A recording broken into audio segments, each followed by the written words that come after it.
Welcome to Influential Entrepreneurs, bringing you interviews with elite business leaders and experts, sharing tips and strategies for elevating your business to the next level. Here's your host, Mike Saunders.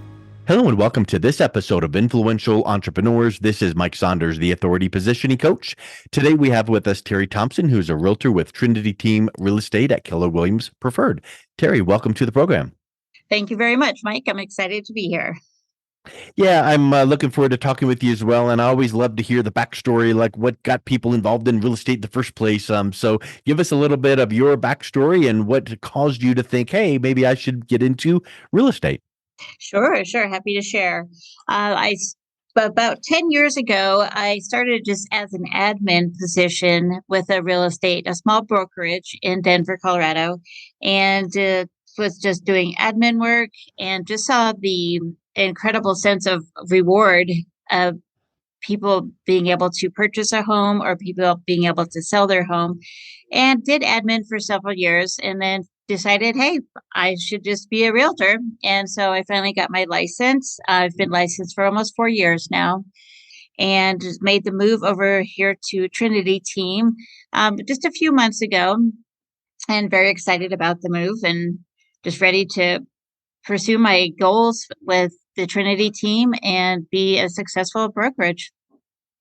Neat. So what did you notice as some of the really neat factors that the Trinity Team brings to their clients that you might not have been able to take advantage of at your previous company?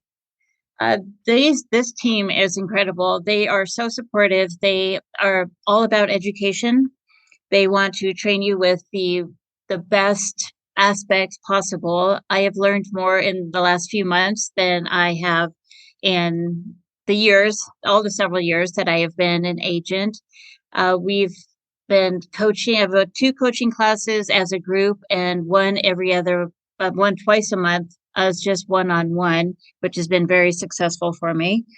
And I guess just the camaraderie and the team spirit and people just being there when you need somebody. It's been fabulous. And probably some of those people you're talking about are other agents where that's where the team comes in, right? And Correct. I think a lot of times people are like, are you serious? Like another agent in your office will help you out. Well, aren't they a competitor of yours? And that's the vibe that a true high performing team will always put the team and other people's needs first, because it's really not a competitor and I'm going to help you or I'm not going to help you because you're a competitor. It is, we're part of this team and let's help each other out. And to me, that's a really powerful approach that Trinity Team brings. Absolutely. And we have a great mix of very seasoned agents and very, very new agents. So we all just meet in the middle and we're there to help one another. If someone just needs help with showings or if somebody needs help with a contract that's new and not familiar, everybody just works together. It's fantastic. Awesome.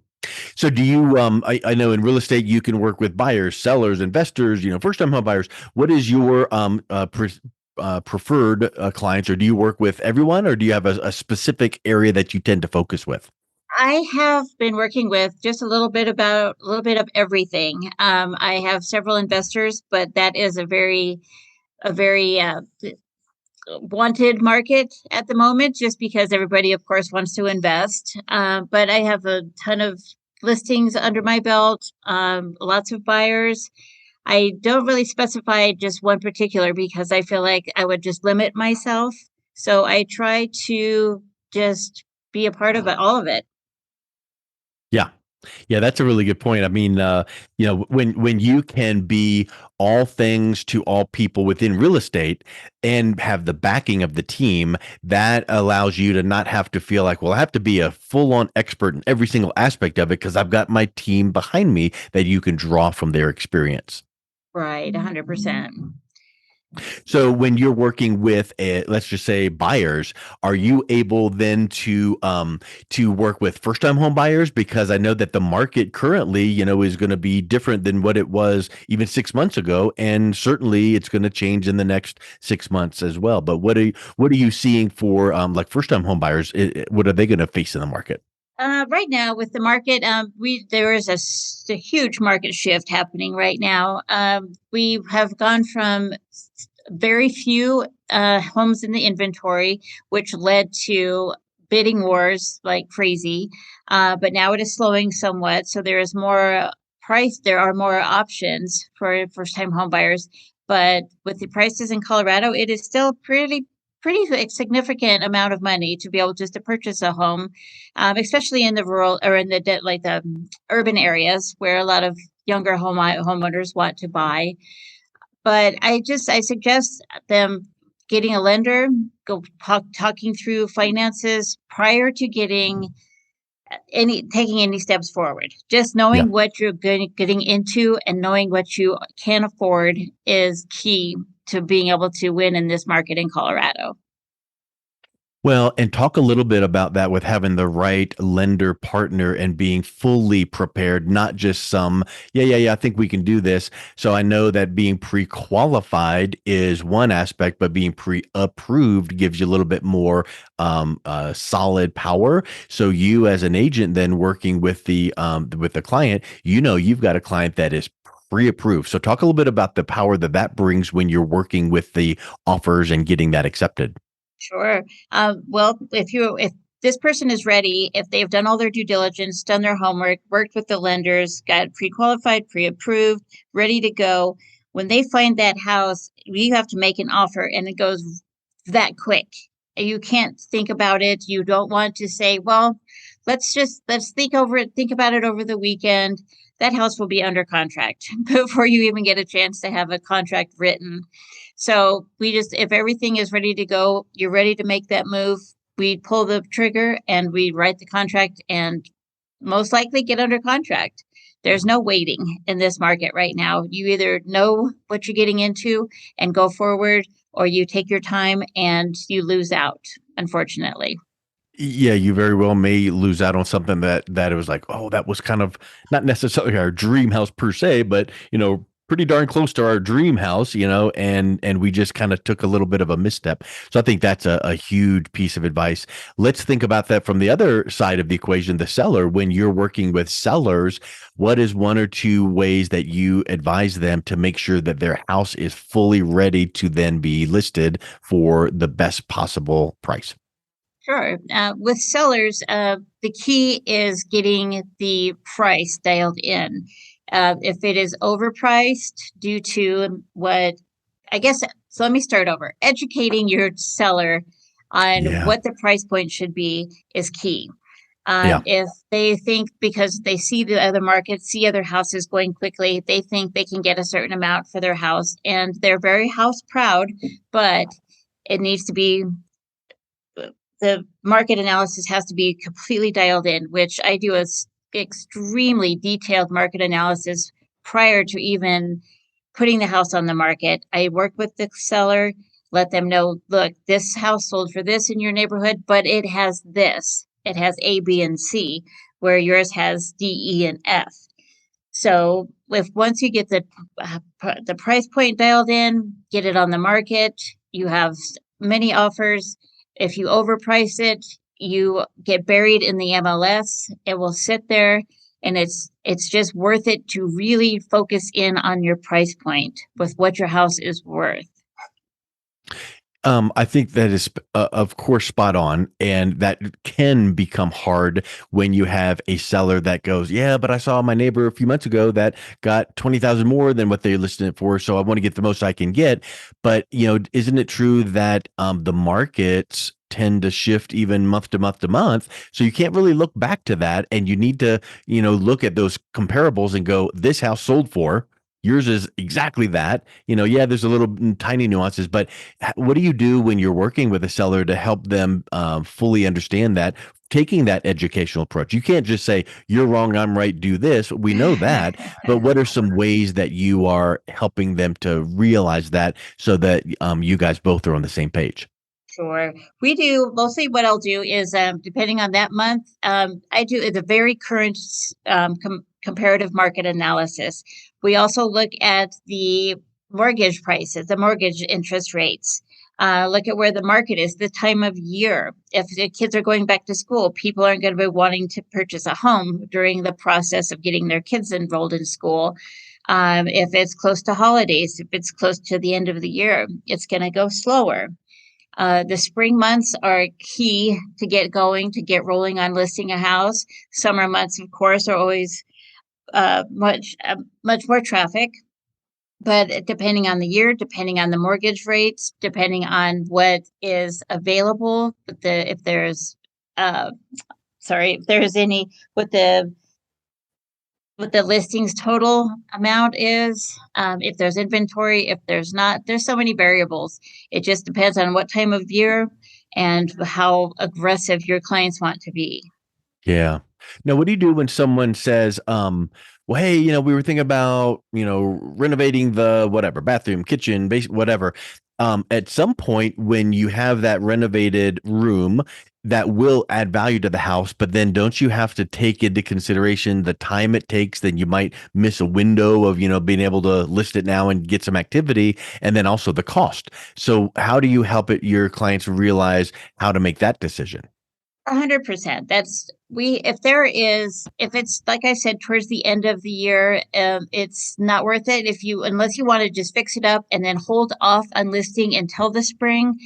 It's would not be worth the time and money if you try to do the repairs and then list in, say, December. If you wanted to get everything ready, get everything dialed in and list in the spring of the following year, that would be fantastic. But say if you wanted to spend the money, make sure that it is in line with the value of the homes currently on the market or in that neighborhood. If that adding too much money into your house, you're not going to get that money in return. Yep. It'd have to be a significant change in order to bump up the price as significantly as they would want it to be. But for now, a lot of them, the houses will sell regardless if you do work or not. And isn't there a difference between repairs and renovation? Like renovation is, the kitchen's fine, but I would love to make it way nice. So then that's the question of how much time and how much money, and are you going to recoup that? But repairs, if there's work that needs to be done, that could impact negatively the first impression. So you don't want to have whatever, a water spot on the ceiling where there's sheetrock hanging down. You might want to have that repaired because then that first impression could be impacted negatively, right? Absolutely. With the repairs, it will save you time and money and going under contract and then the contract falling out of contract. If you know there's, say, a sewer line problem, or if there's, like you said, a leak on the ceiling wall or something, a little drywall would go a long way. If you know there is a plumbing issue, rather than just try and fake it until you make it, basically, Yeah. getting under contract and then falling out of contract, it really takes a toll on the placement of your MLS listing. And it also causes people to question, well, why did it go under contract and now it's not under Right. contract? So you lose your place in line 100%. So it's either get Yeah, it that's a done good right point. away. Yeah, get it done right away, take care of it, and then you're fresh on the market. You know that everything is dialed in, and you're going to get a stable offer and go to close. So, what about curb appeal? You hear that a whole lot, and that in my mind that kind of comes under the same idea of how much would it cost you and how much time would it take you to enhance curb appeal. But maybe there's some things that could be done to spruce up curb appeal without taking a lot of money or a lot of time. What are your thoughts on that? Sure, absolutely. With the curb appeal, just planting a couple of flowers, doing pots, so it doesn't take too much time, and you could, just im- im- improve the front of the house is tenfold. You don't want to have a bunch of weeds out there. Cut the yard. Do a fresh coat of paint on the shutters if that's the case. Paint the front door. Just minor things can really improve the sale of your house. Yeah.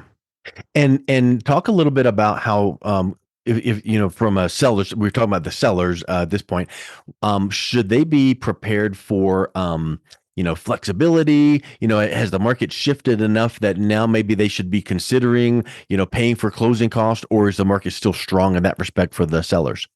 The buyers should definitely be prepared to pay for part of the, or I'm sorry, for the sellers, yes, the sellers do need to take into consideration the market has shifted and there will need to be equal shared amounts that are paid out at closing. Mhm. Before it was just the seller's market and they could get away with basically paying nothing at closing. The buyers have a little bit more leverage now because there is more inventory. They're not stuck with making these astronomical offers with thousands over asking price, paying closing costs, doing whatever it took to win the deal. The market is definitely shifted from away from that. Yeah. So, I mean, we could say, well, today's date is and at this time, and what are you seeing in the Colorado market? But we don't need to timestamp it because we do know that all the way throughout the year and in different years, the market will shift. So what are you seeing currently that the market is doing that, has it cooled off so much that now it's dramatically different, or are you seeing something starting to hint at moving that now buyers and sellers should be prepared for?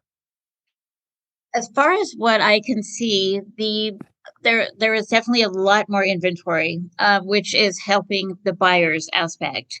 As far as the pricing goes, I do see there's been several homes that have been reduced. As I was referring to with the market analysis, they're still trying to get those offers that were ridiculously overpriced, and now they're having to reduce the pricing. I feel that towards the end of this year, it's definitely going to shift to almost all buyers market, just due to the fact of increased mortgage interest, mortgage rates, inventory. I think buyers are going to have a lot of potential these coming months. Yeah. Well, that it's always neat to see how shifts happen because Yes. on when it's dramatically one side or the other, then it just really makes the markets imbalanced in reality. But I think it's really neat just to see how things sway and bob and weave. And if you got relocated and need to move to another part of the country and you need to sell now, you don't have the luxury of waiting till spring or fall or summer. So you just got to do what you got to do and maximize the moment of what you're in right now. And I think that's really, really huge. So, talk a little bit about how some of the way that you work with your clients on a personal level, professional level, some of the service levels that you provide your clients. What can they expect when they are working with you, Terry? Sure. I believe in upfront and honest from the get go, letting them know, how the market is, what to prepare for, what they can do to prepare themselves for. I feel that there should be somewhat of a connection ahead of time. If you're the right client and versus agent. If there is butting heads from the very beginning, I don't want to be the person that is just going to take over and try to do what you don't want to do. I think a lot of communication is necessary. I really feel that it's instantaneous when it's a good fit. Yeah. And I just educating your client and then them expressing to me what they're looking for, what they want out of my services, and just communication all the way. 100%. I mean, unfortunately, that is a lost art. And when you can communicate well, then it makes you stand head and shoulders above the rest. So I love that. Well, Terry, what is the best way that someone can reach out and connect with you? Phone always is number one to me because who doesn't have our phone with us at Yeah, this date and age? Cell phone number. Do you want me to go ahead and give that information out? sure. That'd be awesome. Okay, sure. Cell phone number is 303-803-4889. And my email address is Terri, Terri, at trinityteamre.com. Excellent. And I will make sure also to have your website linked in the show notes. So Okay. thank you so much for coming on. It was a real pleasure talking with you and learning how you serve your clients. Okay. That sounds great, Mike. And I really appreciate your time as well. You've been listening to Influential Entrepreneurs with Mike Saunders. To learn more about the resources mentioned on today's show or listen to past episodes, visit www.influentialentrepreneurssradio.com.